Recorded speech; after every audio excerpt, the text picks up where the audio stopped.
Hello and welcome.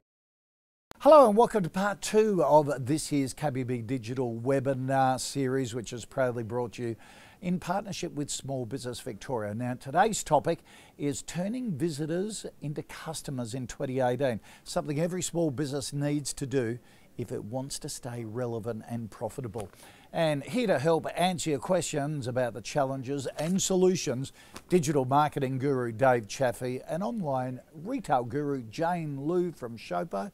Hiya guys, thanks for joining us. Jane, tell us about Shopo, give us an update. Yeah, Shopo's going really well. We've really grown our team since then. We're almost at 100 because we're getting our own warehouse again, and then we're developing our international team offshore, and we've won Online Retailer of the Year, which is very exciting. Congratulations. Good piece of validation, I guess, from the industry. And and just like still having a lot of fun with the team, which is important. You always have a lot of fun and you've got a great team.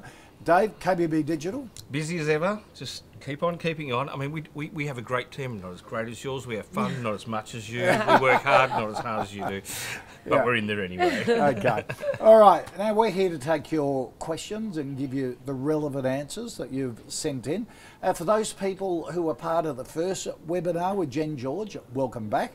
If you're catching up with us for the first time, don't forget to go and see the first webinar as well. It's got some great information. So let's get stuck straight into your questions. Laura from Victoria says, we're a training provider for underemployed youth and have found that a lot of sales avenues don't really work for us. Our biggest marketing is word of mouth recommendations. Is there an approach to online marketing that would be best suited to us?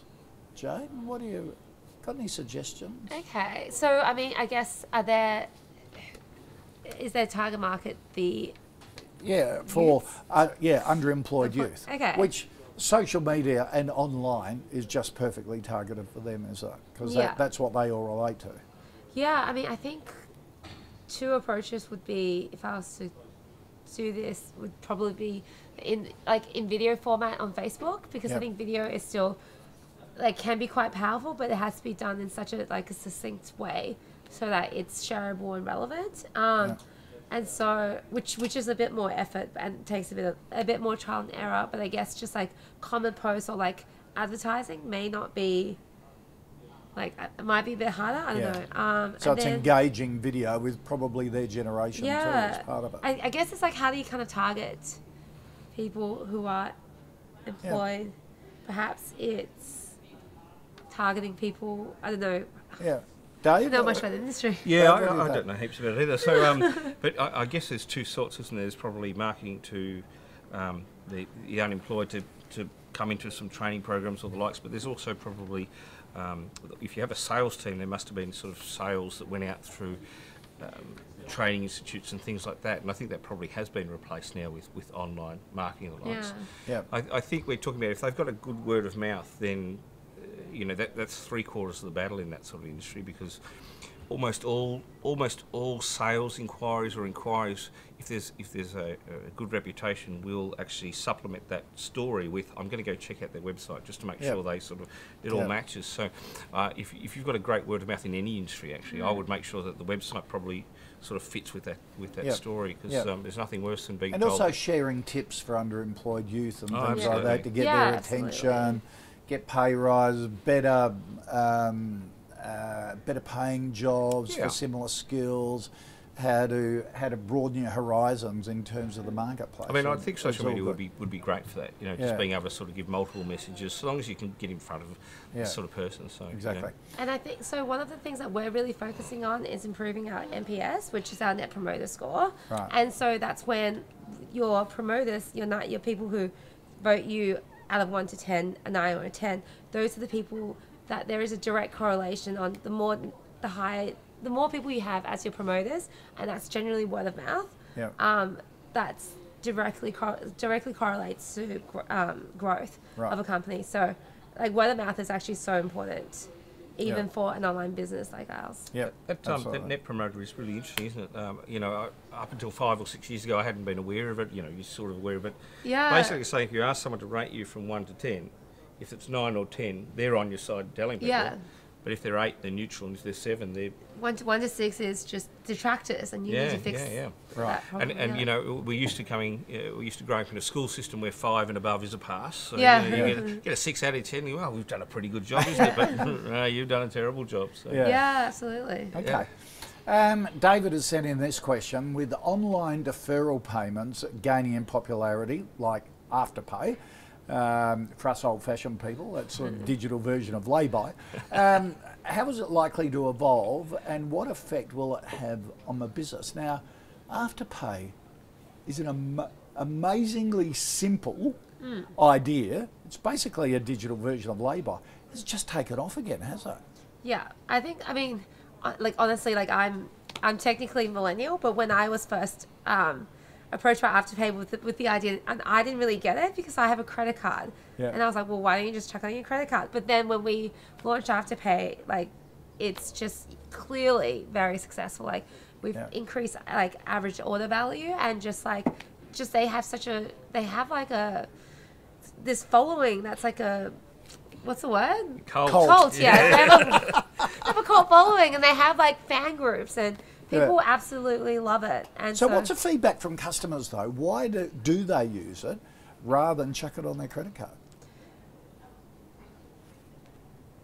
I don't know. Like I use Afterpay now, even though I can put on my credit card because I know my pass, because it's easier. It makes the checkout process more seamless because you've got you can just type in your password. But then some websites you can save your credit card anyway. I think there is such a big move away from credit cards as like debt financing, and people don't see that Afterpay as that. I think it's a lot of it is perception, I guess. So I've got a question, because there will be a lot of people watching that probably could have Afterpay but don't have Afterpay. What was your experience? You know, I mean, I think it's like a really easy plug-in. I just think you would be silly not to get like a retailer to not get Afterpay. Like I think it was a really good move for us, and we're about to launch in New Zealand. We've launched in the US, and it's just I think it's actually like a fantastic business. I'll tell you what, their share price has gone. I'll tell you what, we've got a great business idea that was raised at work the other day. It was that you buy things and it comes out of your, when you die, it comes out of your will, and we were going to call it Will Pay. We will pay. Sometime in the future. That's trademark now. We will pay, yep. I'll tell you what, all the feedback I'm getting on Afterpay is you just got to plug it in. And it's easy to sign up to as a merchant, isn't it, to do it. So really have a look at it. And as Jane was saying, all the feedback is people actually buy more if they can use the Afterpay service. Yeah. Now, Kylie from Tasmania says, I have a current website in organic baby food. Hope you're looking at the Chinese for this. I'm thinking of offering contract manufacturing as an additional service. Should I start a new site or list under my existing website? That's so many. There's so many words. What? I'm still processing. So wait. I'll handle it from a generic. We get this question all the time from, should I retail and I wholesale? You know, for the sake, we'll go down that road. Should I do it from one website or should I do it from separate ones? And it very much depends on the situation. I'm a big fan of separating, because one way or the other, the retailers eventually, or the retail consumers eventually, sort of find their way into the wholesale section one way or the other and find that it's cheaper or whatever. And it's funny, there's just not an understanding, or there's some sort of stigma that a retail price being higher than wholesale isn't fair to me, even though it's been around for 200 years. It's just odd like that. So do you set the website up under a different company name, the wholesale one? Because it can't be related, can it? That's right. And a lot of times our clients that go down this route will prefer to actually have a different company or a different name or a different no association or that sort of stuff. It's an interesting one. It's a battle that's been around for a long time. You know, and continues to this day. So.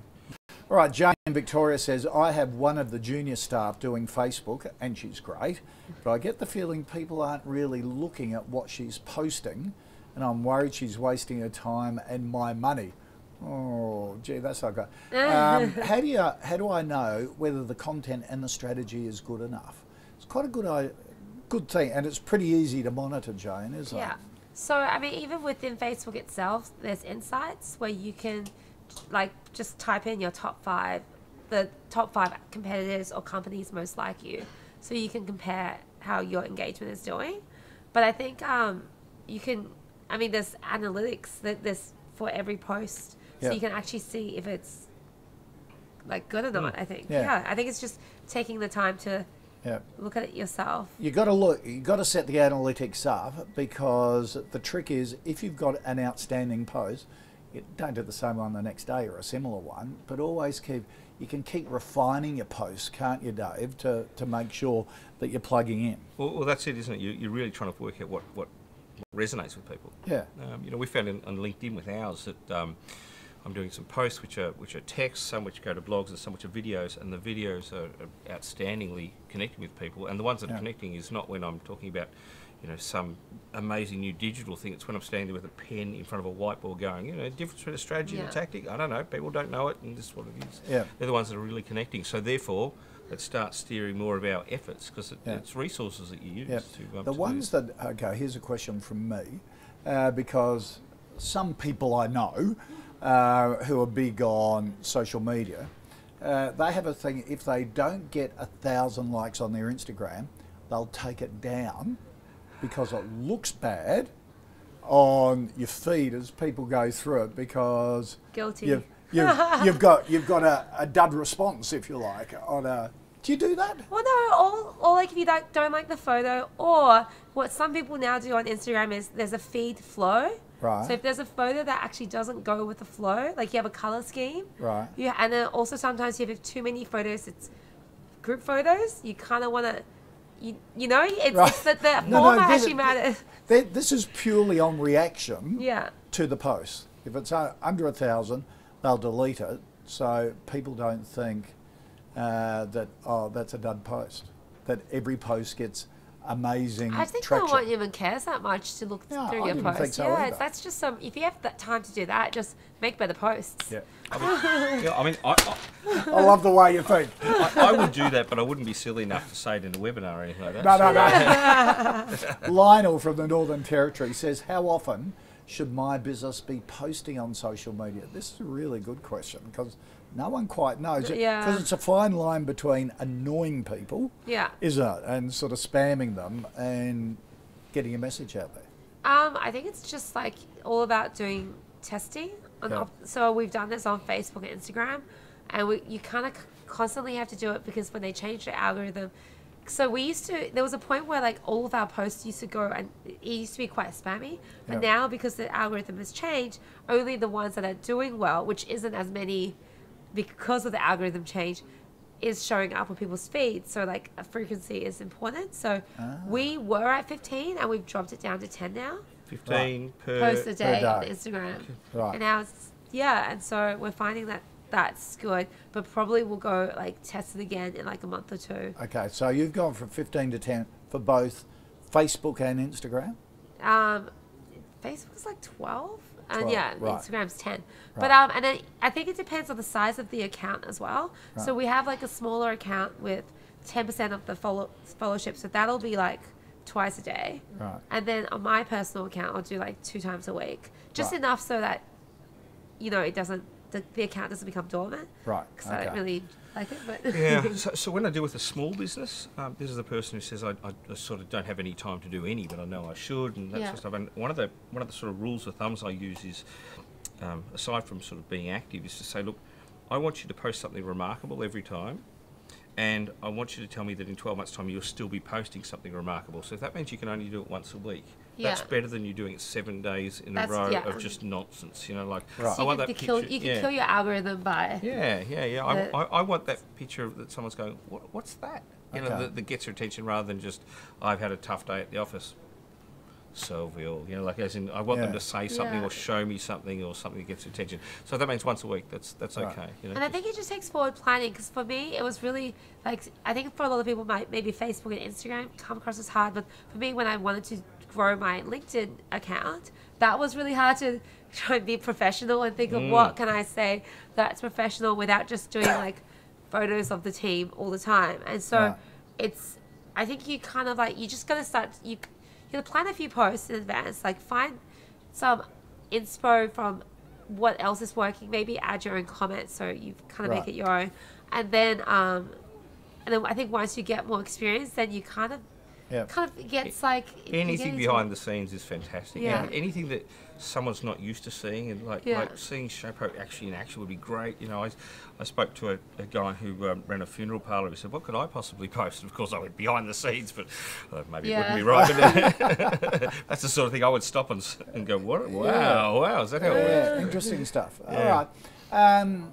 This next question really harks back to what Jane just touched on then. Jessa from Victoria says, I use Facebook for business, but I'm not sure whether other social media like Twitter, Instagram or LinkedIn could help me. What does the panel think?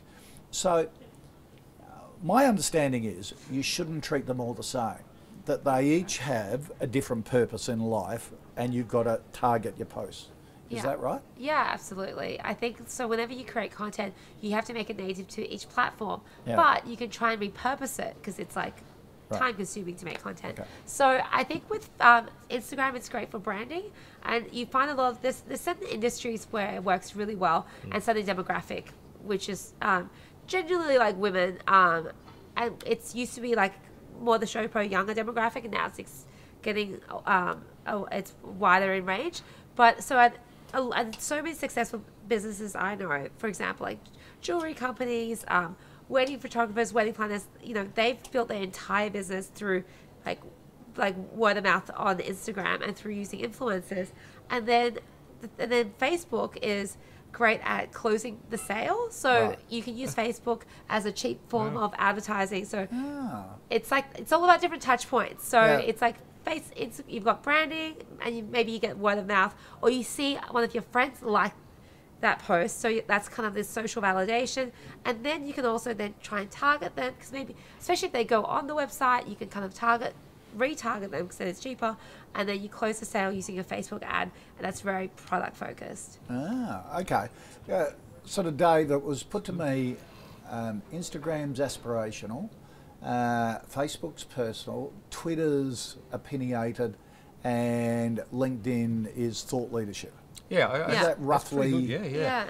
My only difference to that is I say Twitter is just for journos, celebrities, and politicians. And anyone else who wants to watch that sort of thing. You know, that's sort of somewhere in there. Anyone who can articulate something really well in 140 characters, which is not me. Yeah, that's so I'm not really on Twitter. It's pretty much on the spot. You're right there. And Twitter's so angry. I can't imagine you can sell much on Twitter, but certainly LinkedIn for establishing your own brand in terms of business networks. Really important. I was actually trying to build up my brand on Facebook just because I just thought, you know, I think it's always sometimes just good to have different platforms set up anyway. Just because you don't know, just say you get a good piece of press, you want there to be those platforms ready to catch it. So I kind of just thought I set it up, and then we kind of put in quite a bit of effort doing this like vlogging thing that we were doing. And then in the meantime, I didn't even realize like Pinterest was just, I mean, not Pinterest, LinkedIn just like ramped up. So you kind of don't know what. Right. Yeah, it just happens. Yep. Okay. Elle from South Australia says, hashtags dead. I'm finding it really hard to get cut through on Instagram and Facebook. Are you a hashtagger? I have a niece that has a Arbonne sort of thing that she has. Wow. Sometimes she'll have 24 hashtags. Yeah. And I think, really, why are we doing that? And who's looking up hashtag, like some of that, like hashtag fashion? Like there's like a million people tagging that every hour. Like who's going to find you? Yeah. So there is a happy medium. Come on, tell us the secrets. Come on. Well, no. So the thing is, the honest truth is, where we have a social media manager starting in 2 weeks, and during the interview process, she was a big believer of hashtags. So I'm like really excited for her to come in and okay. So you could be a convert. Yeah. Dave, what about hashtags? Yeah. Look, you're right, Janie, in as much as saying that when you're just hashtagging the generic fashion, you know, clothes, spring, that sort of stuff, it's pointless. It's when you can actually hashtag something that's meaningful and can come back into your business. Yeah, you know. I think that the Melbourne Spring Festival might be something you could actually hashtag with fashion that would sort of get you business. Yeah, that sort of stuff. Because you can follow hashtags now, like you can follow people. So I think that's like Okay. But having the said that, discoverability. last week we had Jen George, and she was saying that she goes to Melbourne and she will be checking in hashtags around Melbourne and coffee and those sorts of bits and pieces to see who's trending and what's out there and where I should go. So Yeah. Okay. each to their own. Yeah, it depends on your bit and what harm can it do. You know, if someone sort of stumbles across you and then becomes a follower, well, yeah, add them to your tribe. Jane, this one's targeted for you. Tennille from Victoria says, I've been following Jane's career for a while now. Her story is amazing. I agree. Thank you. My question is, how does she maintain her chill as the lazy CEO and divide roles and responsibilities with her COO, Alex?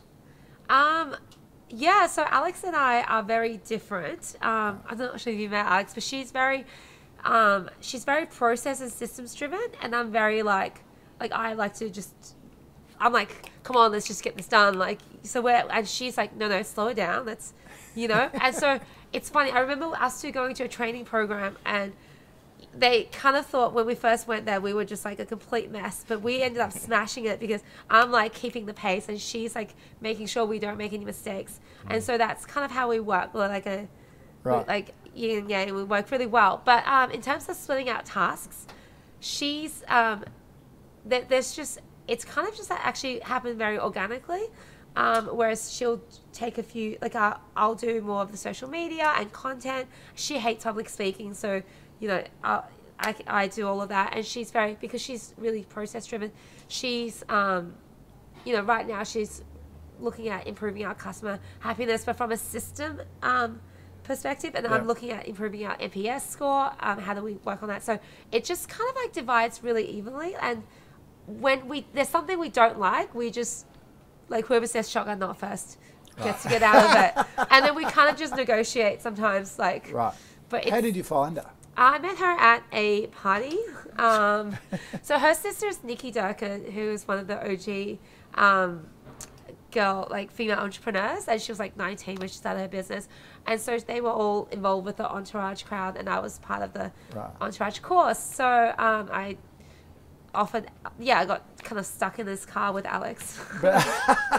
And I was like, oh my God. I so did not want to be trapped with her in this car that I invited a friend along just to be there. And then my friend fell asleep in the car because Alex and I wouldn't stop yapping away, talking about like business ideas. How far are we talking was this trip? Yeah, no, it was to Palm Beach. Right, okay. Yeah, it was fun. But the important thing is to recognise the people that you need to plug your personality gaps, or you're not it's admitting you're not a systems or a process-driven person, and you need someone like that who you can get on with. Absolutely. But it took us I think for the first 6 months we were I was questioning her a lot, and I was like, why do we have manuals when there's just 2 or 3 of us? Or why do we need to have a staff meeting? Like, we're just all here, let's just talk. And so I was just like, come on, Alex.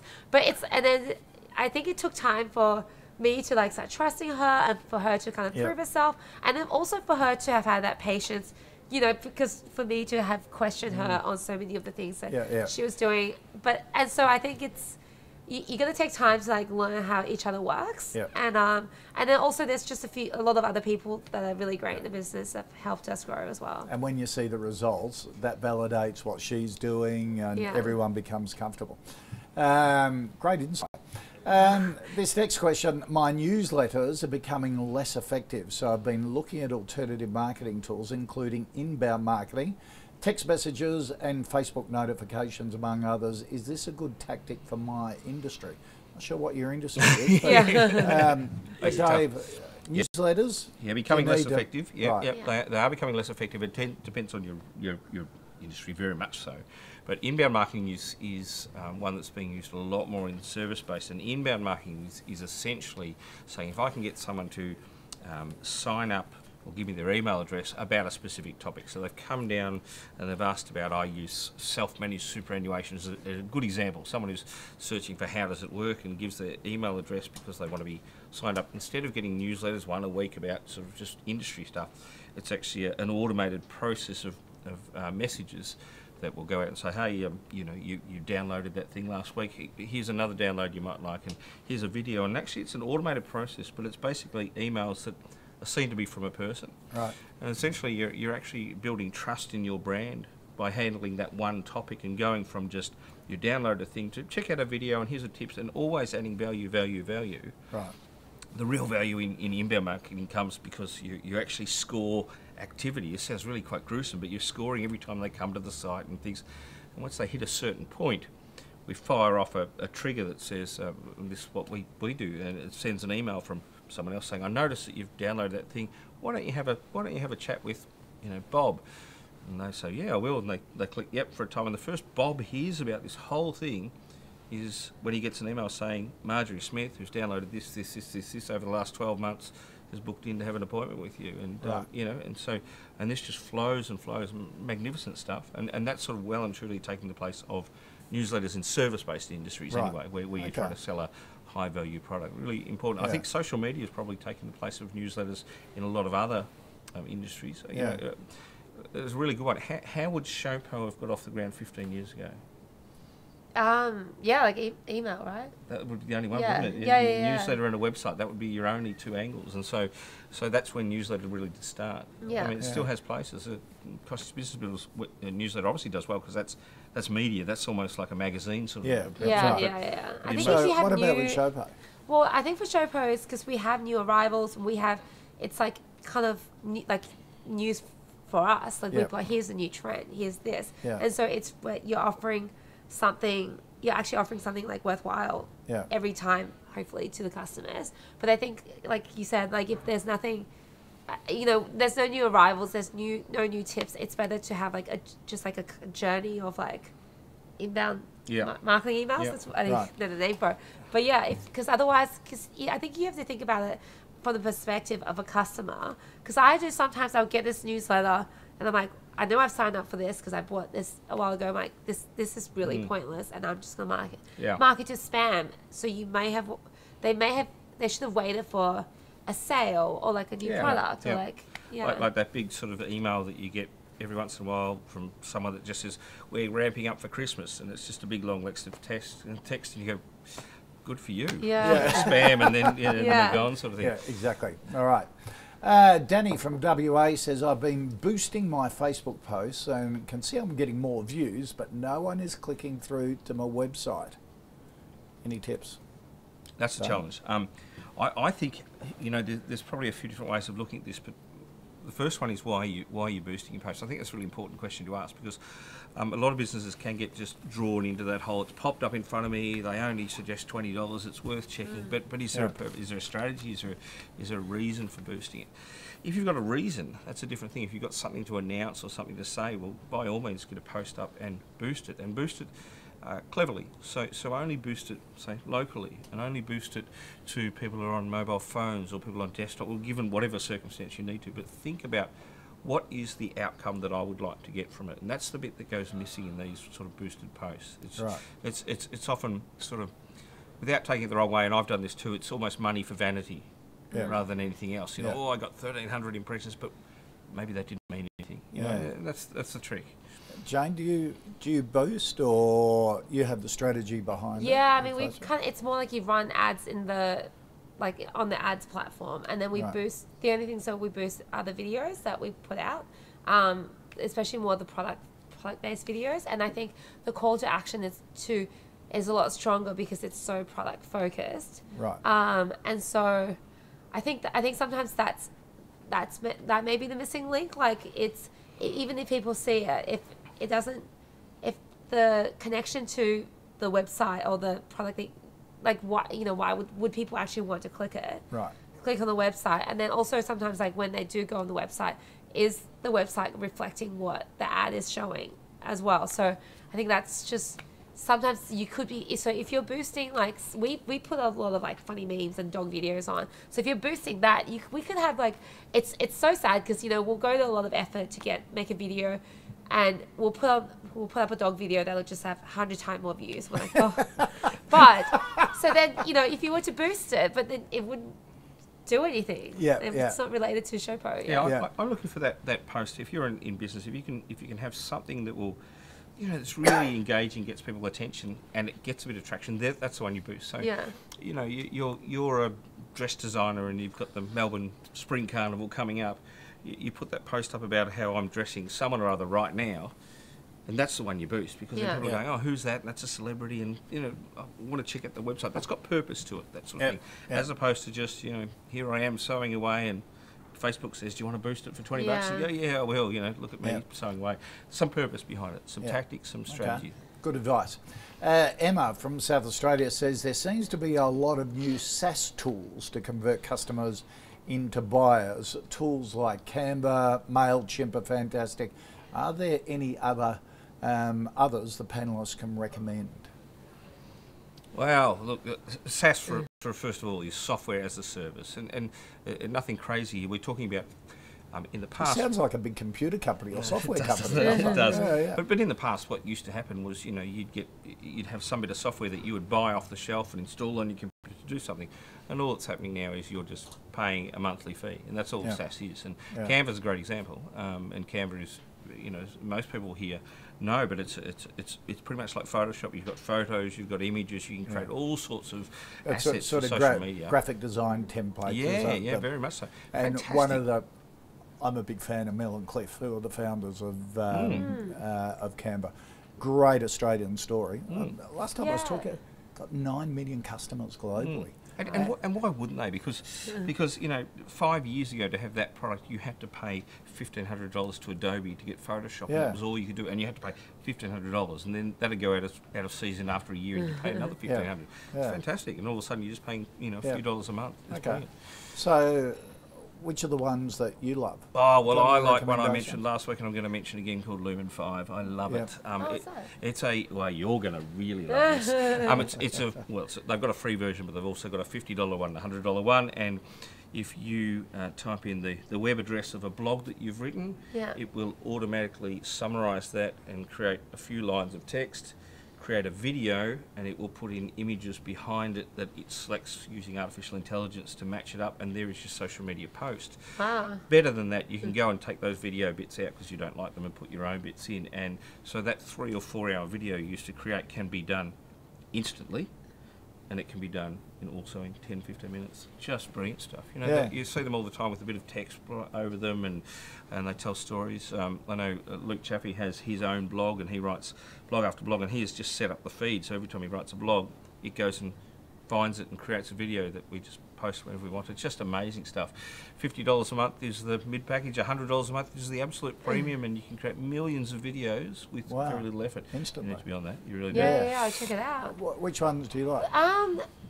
We use Amasis for our email and it's a bit more it's like next level. But I think for more startup businesses, we used MailChimp for so long, and for like-minded bitches drinking wine, we still use MailChimp.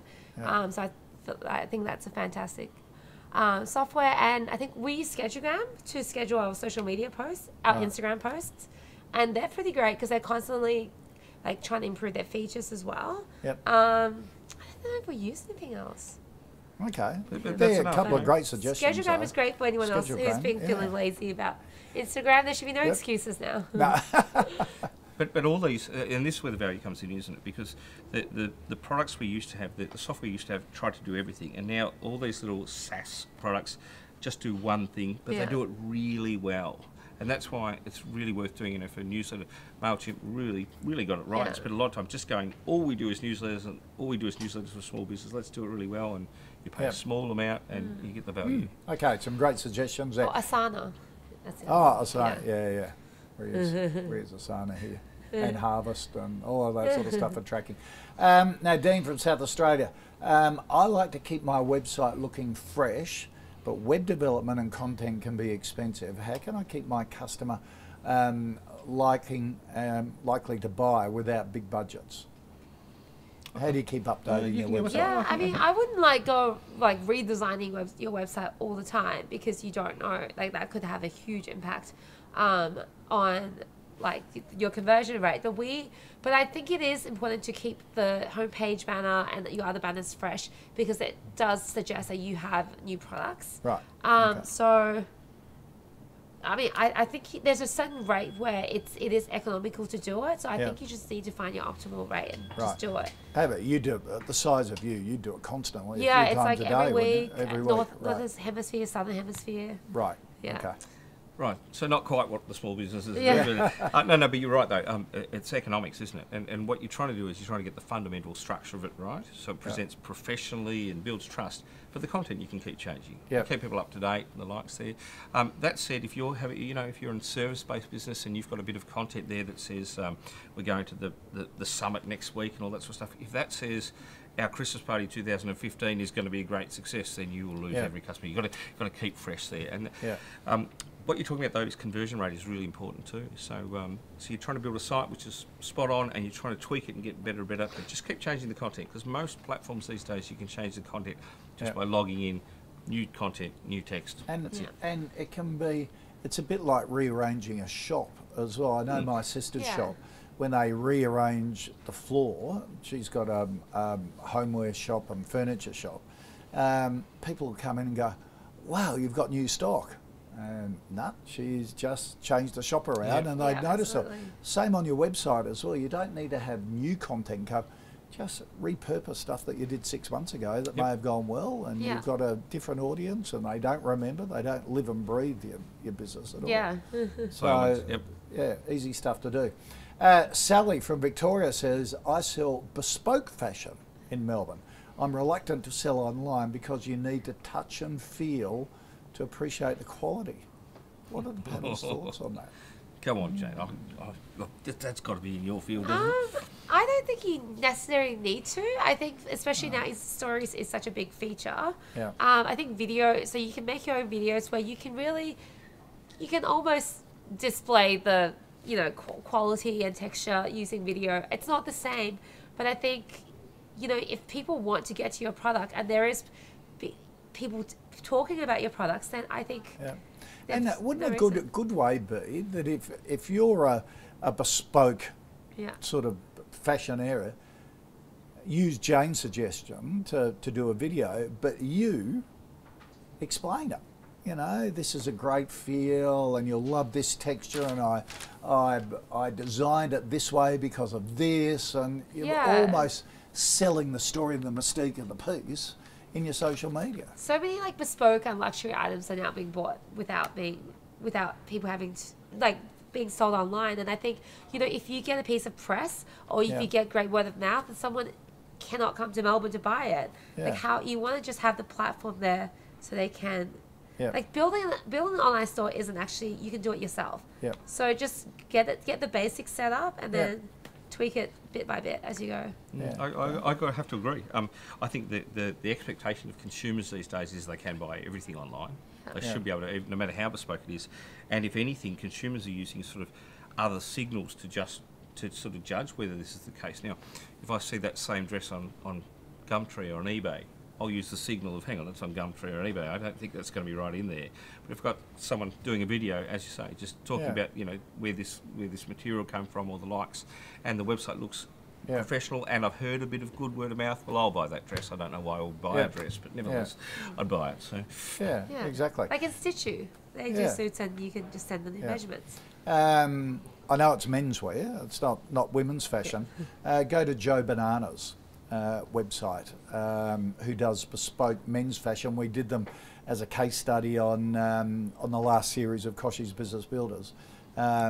These are $15,000 jackets, sort of works of art. They do a great online store that explains all that and the stories behind the pieces and things like that. So if you want any inspiration from that level, that's what I'd recommend. That's interesting. Up until the moment they went online, they probably would have been in the same boat with their thinking. Should we? It's not really us. Yeah, exactly. The moment he woke up in the morning, there was 3 orders for suits or whatever the first process. And they're about to open in New York, so they're doing something right. Thank you, guys. That's all we have time for today. Big thank you to our panellists, Dave Chaffee and Jane Liu from Showpo. Really appreciate. Thanks for all your advice and your insights. And to our webinar partner, Small Business Victoria, thanks for your support. Thank you also to all of you for sending in your questions and for tuning in. If you want to recap any of our answers or catch up on the series again, be sure to go to the KBB Digital website. So bye for now, and happy business, Small Business Month.